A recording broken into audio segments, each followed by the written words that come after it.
Hello and welcome in to episode 3 of Grin with Jen.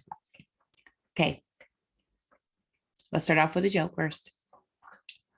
What do a tick and the Eiffel Tower have in common? They are both parasites. Oh, that's funny. Anyway, how are you, friends? Can I share a little story with you? Quick little story before we start. When I was a teenager, I was brushing 5 times a day.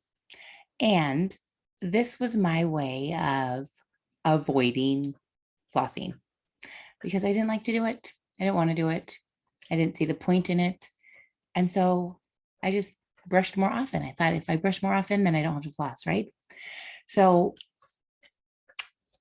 then I go into the dentist and he comes in to do the exam and he says, Virginia, what are you doing in there? Oh, so I'm brushing a lot. How many times a day are you brushing? Oh, around 5. And he thought that was preposterous. And so he didn't ask why. He just said, you can't do that. That's not good. And on top of using a medium bristle toothbrush, that's not good for your teeth. I can see wear on your teeth and on your gums. You're getting recession, which over time, recession can make you have sensitive teeth. And when you have recession, it compromises the gum tissue attachment, which is what holds your teeth in. So then I see this problem. Oh my gosh, me solving a problem of not flossing is creating another problem, right? So just do what you're supposed to do and floss, right? And I wasn't really educated on the fact that flossing is getting rid of bacteria that is causing the bad breath that the toothbrush can't get to, right? And I was trying to force my toothbrush in there because I was going to be right. Story of my life, right? If you know me. Anyway, so flossing has a purpose. And today we're doing the floss challenge and how to be better, even if you don't have stinky floss. We're going to overcome the 4 objections about not liking flossing, which is, I don't like floss. I don't like to floss. It doesn't feel good. It hurts and it takes too much time. So I don't want to, or I don't like it. Okay. One or two of the objections. Is there a negative connotation that you have put on flossing? What is that? Let's break that down. Why don't you like flossing? Is it because you tell yourself it's this terrible thing? You tell yourself it takes a lot of time? What is it? So answer out loud. I don't like it because I don't have time for it. I don't like it because it hurts. Why don't you like it? I don't see a purpose in it. Okay. So if you can know what that is, then we can dissect why that probably isn't really true and how to redirect your thinking and change your perspective on it so that you can understand that it's a really great thing that you're doing for yourself and make you more likely or more apt or encouraged to do so. You don't want to. Why don't you want to? I don't need to. I don't know the reason behind the great health benefits of doing this, right? And what a simple tool it is to be able to gain health. We'll unpack that in a minute. A big one is people are saying, well, I floss and I bleed. So that can't be good, right? I'm causing myself damage. And that can be true. If you're not flossing properly, you can really cause some damage to your gum tissues. So let's dive into this one a little bit more. So if you are if you are bleeding when you're flossing, it can be because of two things. You either are flossing incorrectly or your gum tissues are unhealthy. So there's a little bit of a curve to get your tissues healthier so that when I'm done. Okay.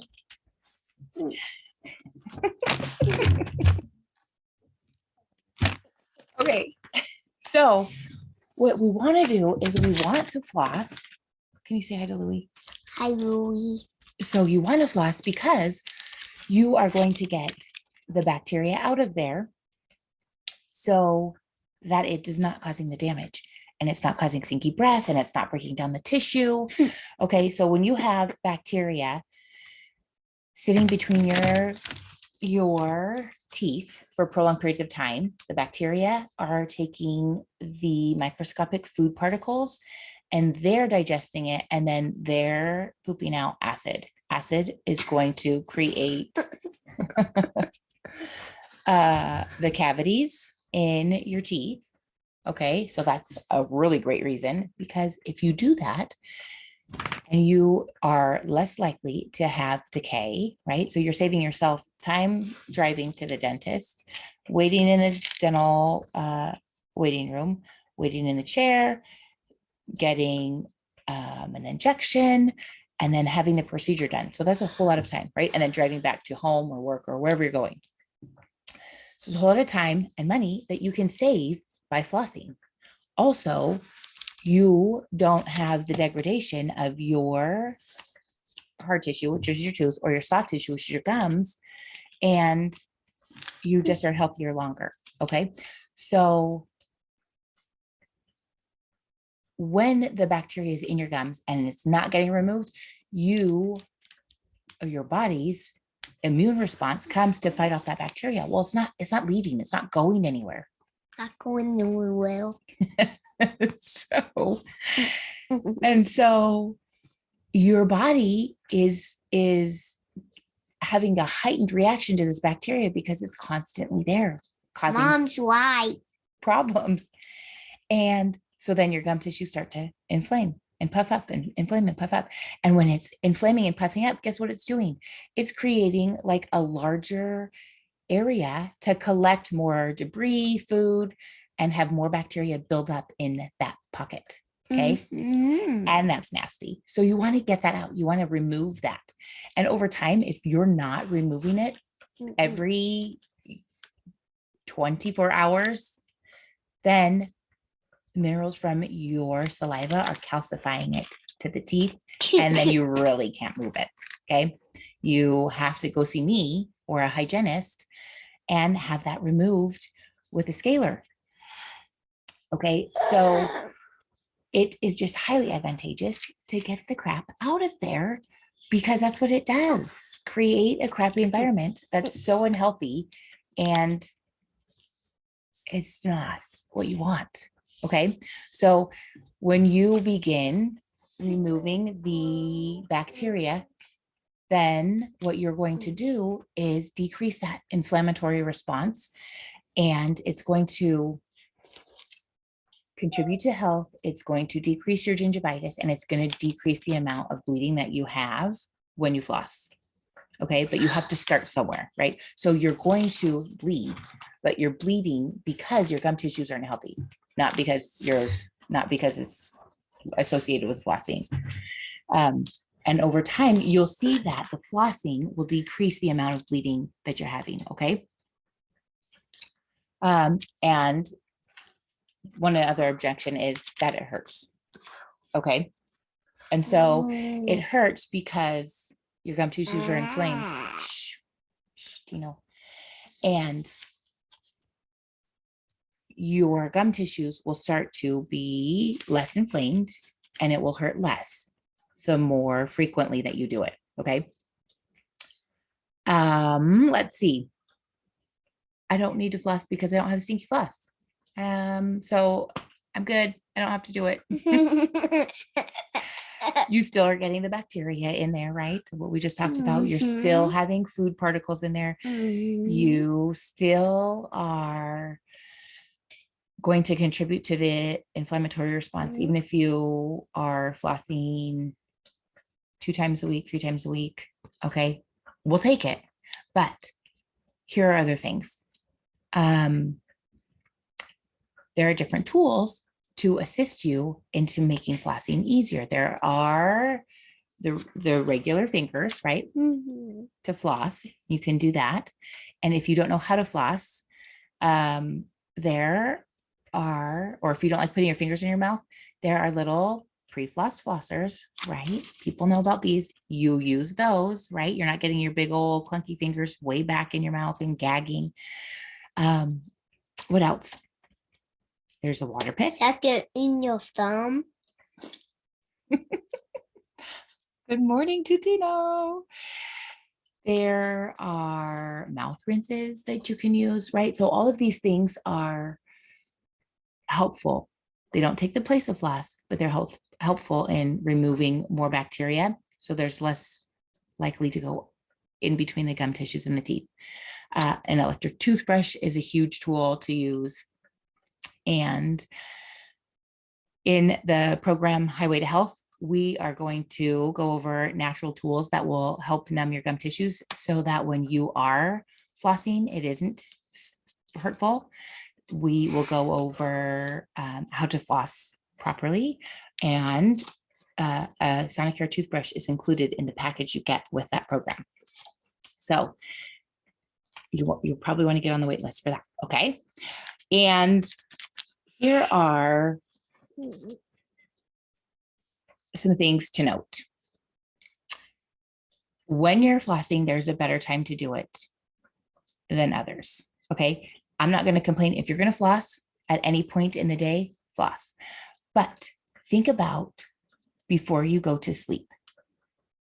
If you rid everything out of your mouth that you can physically, okay, and then go to bed and you're not having all of this,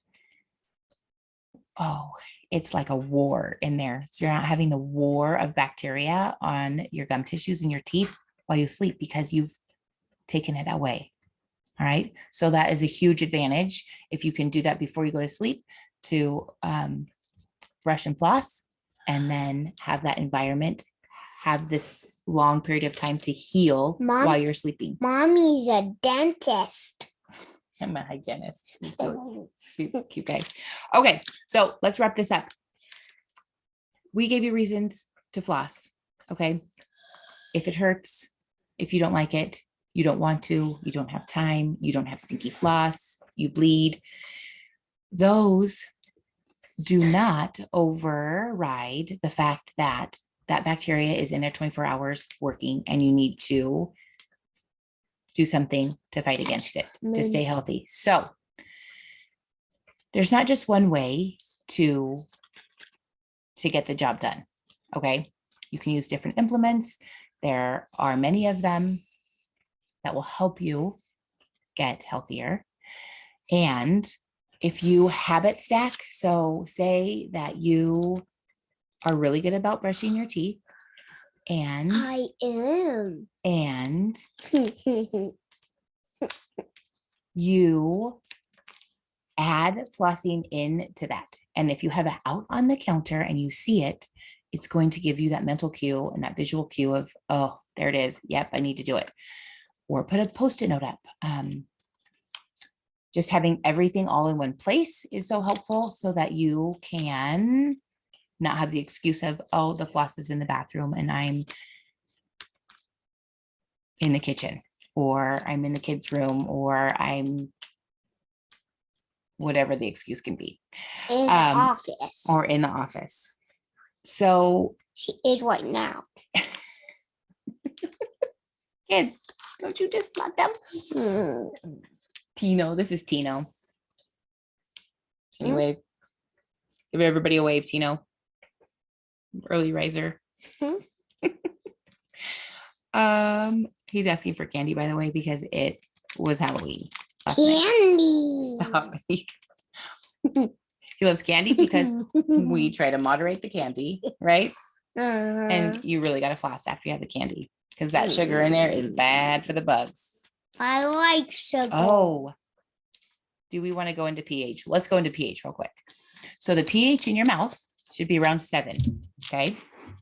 And when it's around 7, it's neutral. 1 is acidic. 14 on the pH scale is basic.